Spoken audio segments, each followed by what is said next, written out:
नमस्कार दोस्तों, मैं रोहन शर्मा स्वागत करता हूं सभी का आपके अपने चैनल ज्योतिष एंड वास्तु में। कैसे हैं आप सभी? आज इस वीडियो में हम बहुत ही ज़्यादा गंभीर टॉपिक पर यहाँ पर बात करने वाले हैं। एक ऐसा टॉपिक जिसके बारे में हर एक व्यक्ति जानना चाहता है, हर एक व्यक्ति काफ़ी ज़्यादा परेशान है और हर एक व्यक्ति के दिमाग में बस एक ही बात यहाँ पर चल रही है। क्या वापस हमारे देश में लॉकडाउन लगने वाला है? क्या हमारा देश वापस से लॉक होने वाला है? क्या ग्रहों की चाल वापस से खराब हो रही है? क्या ये नया वायरस जो आया है ये हमारे देश में तबाही मचाएगा? और क्या हम सब वापस अपने घरों में कैद हो जाएंगे? ऐसे अनगिनत सवाल देश के हर एक व्यक्ति के दिमाग में चल रहे हैं और उसके कारण से कहीं ना कहीं पूरा देश एक खौफ के माहौल में बदलता जा रहा है। देश में अशांति का माहौल फैलता जा रहा है और हर एक व्यक्ति के दिमाग में सिवाय टेंशन के और कोई भी चीज़ यहाँ पर देखने को नहीं मिल रही। कल मेरे पास भी व्हाट्सएप पे ढेरों मैसेजेस आ गए थे इसी सवाल को लेके। इस सवाल का जवाब मैं आज आपको इस वीडियो में बताने वाला हूं। ग्रहों की कैलकुलेशन के आधार पर, ज्योतिषीय गणनाओं के आधार पर देखते हैं क्या निकलती है लॉकडाउन की कैलकुलेशन। आखिर कितना बड़ा लॉकडाउन लगेगा या किस तरह का लॉकडाउन लगेगा, ये आपको आज इस वीडियो में जानने को मिल जाएगा। बड़े आसानी से इसको समझने की कोशिश करते हैं। सबसे पहले प्रॉब्लम समझते हैं, ग्रहों की चाल को समझते हैं और उसके बाद उसके सॉल्यूशंस पे बात करेंगे। प्रॉब्लम क्या है? सबसे बड़ा सवाल तो यही है कि प्रॉब्लम क्या है।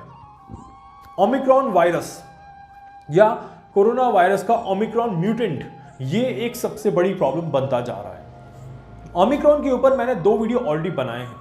अगर आप सभी ने मेरे वो दोनों वीडियो अभी तक नहीं देखे हैं तो प्लीज जाके देख लीजिएगा, तो शायद ये तीसरा वीडियो आपको अच्छे से समझ में आ जाएगा।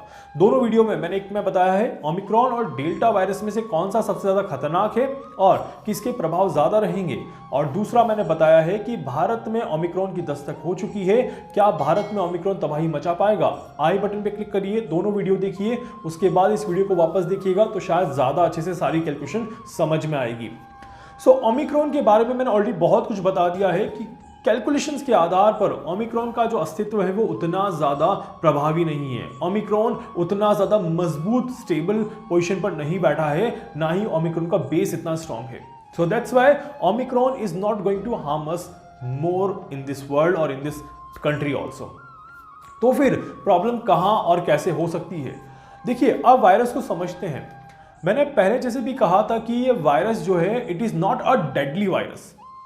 कुछ लोग इसको सुपर म्यूटेंट भी कह रहे हैं, कुछ लोग इसको मोस्ट डेंजरस म्यूटेंट भी कह रहे हैं, but it is not a deadly mutant, it is not a deadly virus. मतलब कि ये वायरस फैल सकता है बट ये वायरस आप सभी को नुकसान नहीं पहुंचा सकता। This virus can fight with your immunity but this virus can not win against your immunity. इस बात का ध्यान रखिएगा। अगर आपकी इम्यूनिटी अच्छी है और अगर आपकी हेल्थ अच्छी है तो ये वायरस आपको नुकसान नहीं पहुंचा पाएगा। ओमिक्रॉन का जितना मेरा कैलकुलेशन है और जितना मेरा एनालिसिस है और जितना मेरा रिसर्च है, ये ओमिक्रॉन आप सभी को नुकसान नहीं पहुंचा पाएगा। जब ओमिक्रॉन नुकसान नहीं पहुंचा पाएगा तो डर किस बात का है? डर उस पैनिक सिचुएशन को लेके पूरे देश में हो रहा है जिसके कारण से हम सभी ज्यादा डरे हुए हैं। ग्रहों में ऐसे क्या बदलाव हुए हैं जिसके कारण से डर का माहौल बन रहा है, इसको समझने की कोशिश करते हैं। यहां पर एकमात्र प्लैनेट है जो कि यहां पर डर का माहौल पैदा कर रहा है, वो है राहु। और राहु और केतु मिलके इस गेम को यहां पर खेलने की कोशिश कर रहे हैं। राहु और केतु यहां पर फिर एक बार प्रभावी होने जा रहे हैं, पावरफुल होने जा रहे हैं और राहु और केतु की पावर यहां पर बढ़ने जा रही है। जब राहु और केतु की पावर बढ़ेगी तो डेफिनेटली कहीं ना कहीं कुछ नेगेटिव चीजें यहां पर देखने को मिलेंगी और इसी में से ये एक सिचुएशन है जो पैनिक क्रिएट करती है। ये सिचुएशन है जो कि चीजों को खराब दिखाने की कोशिश करती है, लोगों के मन में डर पैदा करने की कोशिश करती है, लोगों के मन में भ्रम पैदा करने की कोशिश करती है। राहु डर दे रहा है, केतु भ्रम दे रहा है। On same time same point 2 चीजें आपके दिमाग में है, पहला डर, दूसरा भ्रम का माहौल कि क्या होगा क्या नहीं होगा, एक अनसर्टेनिटी सी यहां पर चल रही है। राहु भी पावरफुल है, केतु भी पावरफुल है और दोनों ही अपने अपने एंगल पे बड़े योग यहां पर बना रहे हैं। यहां पर कुछ दिनों पहले मैंने राहु के लिए एक वीडियो भी बनाया था कि राहु अब धीरे धीरे अच्छे डायरेक्शन में मूव करने वाला है। इट मीन्स कि मूव करने से पहले जो दिया बुझने से पहले जो फड़फड़ाता है, वैसे ही राहु अच्छे डायरेक्शन में जाने से पहले यहां पर एक और लास्ट नेगेटिव इंपैक्ट दे करके जा रहा है। सूर्य ग्रहण का दिन है आज, सूर्य ग्रहण का दिन है जब ये वीडियो देख रहे हैं आप। और यहां पर तो राहु सबसे ज्यादा प्रबल है, केतु सबसे ज्यादा प्रबल है। केतु के साथ तो सारे के सारे ग्रह बैठे हुए हैं आज। बुध बैठा हुआ है, चंद्रमा बैठा हुआ है, सूर्य बैठा हुआ है और केतु के तो यहां पर पार्टी बन रही है। राहु अपनी पार्टी को देखता है यहां पर। और यहां पर देखा जाए तो भ्रम का तो माहौल है, ये डर का माहौल भी रहेगा और ये बढ़ेगा भी, कि कम नहीं होगा। इसका मतलब है कि कैलकुलेशंस दिखाती हैं कि भ्रम और डर का माहौल है, न कि डेथ का माहौल है, न कि बीमारी के फैलने का माहौल है। मतलब कि कहीं ना कहीं र्यूमर्स ज्यादा फैलेंगे as compare to the reality.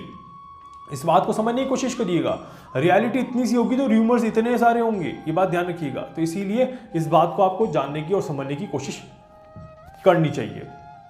अब यहां पर अगर हम बात करें कि क्या वाकई में लॉकडाउन लगेगा, अब अगेन वही वाली बात है कि रियलिटी इतनी है बट र्यूमर्स इतने सारे होंगे। मतलब कि केसेस होंगे 5, बताएंगे 500 और भ्रम आएगा कि लॉकडाउन लगेगा। हालांकि लॉकडाउन का माहौल पूरे देश में लॉक हो जाए ऐसा तो नहीं दिखाई देता और बिल्कुल भी नहीं दिखाई देता।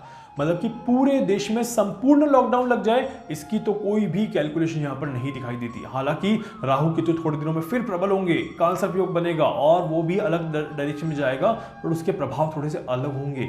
उसके प्रभाव कोरोना वायरस के ऊपर इंपैक्ट नहीं देंगे, इस बात का ध्यान दीजिएगा। इसके बारे में हम चर्चा करेंगे अगले किसी वीडियो में कि काल सर्प का प्रभाव आखिर कैसा रहने वाला है। सो यहां पर अगर हम बात करें तो यहां पर कोरोना वायरस का जो प्रभाव है या फिर ओमिक्रॉन म्यूटेंट का जो प्रभाव है, इसका प्रभाव तो रहेगा। अब क्योंकि ये वायरस फैलेगा और फैलेगा, it means it will convert into the viral flu.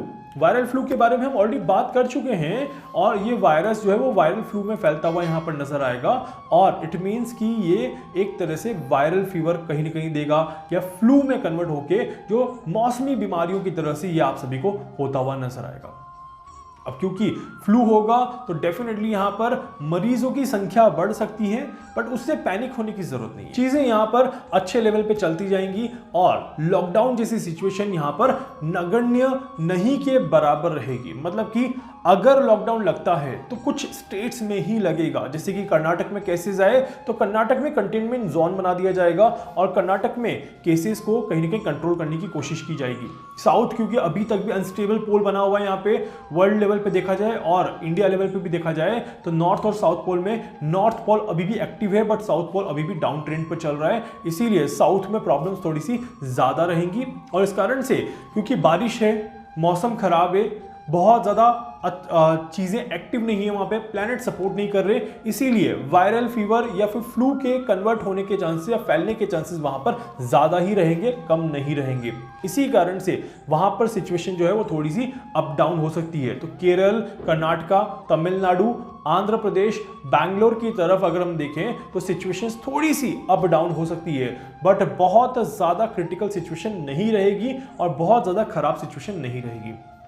इसके अपोजिट अगर हम देखें नॉर्थ में, तो नॉर्थ में चीजें लॉकडाउन के लिए अगर देखा जाए तो प्रिकॉशंस के तौर पर लॉकडाउन लगाया जा सकता है या कुछ चीजों पर रिस्ट्रिक्शंस लगाए जा सकते हैं, बट पूरी तरह से संपूर्ण लॉकडाउन की बात मैं यहां पर नहीं कहूंगा। पूरे ही देश में अगर देखा जाए तो अभी दिसंबर के महीने की बात कर रहा हूं मैं, सिर्फ बात करिएगा दिसंबर के महीने की, जनवरी की बात हमने नहीं करी है। जनवरी का हम जनवरी में देखेंगे। दिसंबर में यहां पर रोक लगाई जा सकती है पार्टीज पर, शादियों पर, थोड़ा सा कंट्रोल किया जा सकता है चीजों को, बट चीजें खराब नहीं है और चीजों को पूरी तरह से ब्लॉक किया जाए ऐसा भी माहौल यहां पर नहीं दिखाई देता। तो इसीलिए दिसंबर में लॉकडाउन की सिचुएशंस यहां पर नहीं देखी जाएगी। उम्मीद करता हूं कि आप सभी रिलैक्स रहेंगे, परेशान नहीं होंगे, प्रिकॉशंस रखेंगे और अपना ध्यान पूरी तरह से रखेंगे और अपने आप को थोड़ा सा रिलैक्स रखने की यहां पर कोशिश करेंगे। उम्मीद करता हूं कि वीडियो अच्छा लगेगा। वीडियो को लाइक कर दीजिएगा, चैनल को सब्सक्राइब कर दीजिएगा, बेल आइकन पे जरूर से क्लिक करिएगा।